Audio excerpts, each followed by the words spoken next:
aí, vamos falar sobre Mateus 11, versos de número 25?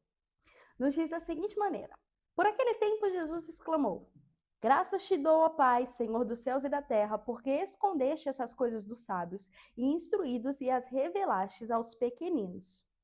Nesse verso de número 25, nós podemos dividir ele em pelo menos 4 partes. Sendo a primeira parte, que diz que por aquele tempo Jesus exclamou: Que tempo esse? Segundo o relato, não de Mateus, mas de Lucas, após o retorno dos 70 que Jesus tinha mandado de 2 em 2. Então, quando houve o retorno desses 70, Jesus vai exclamar essas palavras aos seus discípulos. E ele vai dizer da seguinte forma: Graças te dou, ó Pai, Senhor dos céus e da terra. E já é a segunda divisão.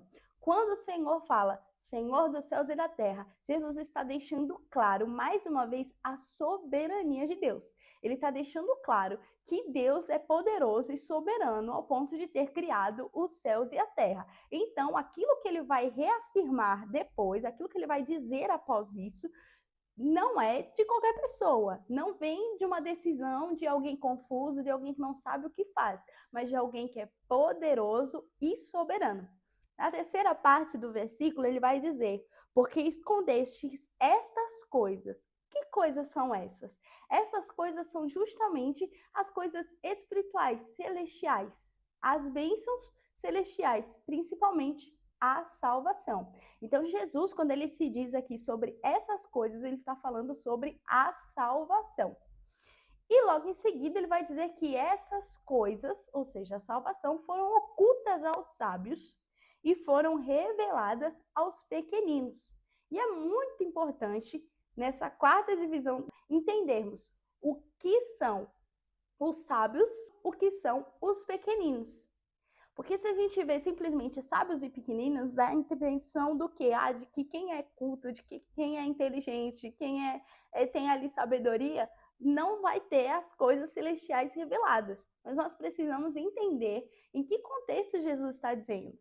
E um ótimo exemplo do que Jesus quer dizer com esses sábios são os fariseus.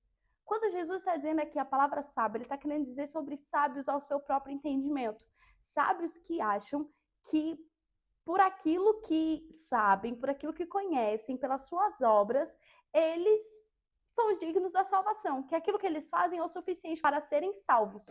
Então, o que Jesus está dizendo aqui é justamente sobre aqueles sábios que olham para suas próprias obras, para sua sabedoria, para aquilo que possuem, para aquilo que conhecem e acham que por causa do que têm ou do que fazem, são merecedores da salvação. Então, eles têm a sua salvação por causa daquilo que eles podem fazer, daquilo que eles podem oferecer, daquilo que eles têm.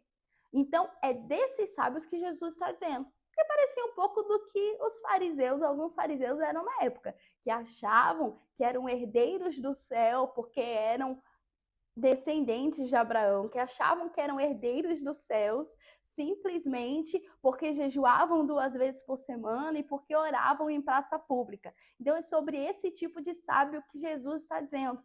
E os pequeninos são o inverso, são aqueles que reconhecem que precisam da graça, que precisam de um salvador, de um mediador, que reconhecem a sua pequenez e a sua dependência em Deus. Ou seja, Jesus não está falando sobre classe social, ele não está falando sobre intelectualidade, ele está falando sobre consciência. Então, esse versículo não se trata do quanto a pessoa conhece, mas sim o quanto ela é consciente da dependência que precisa ter de Deus. Consciente de que precisa de um mediador e de um salvador. E aí? Já tinha parado para analisar esse versículo? Concorda comigo?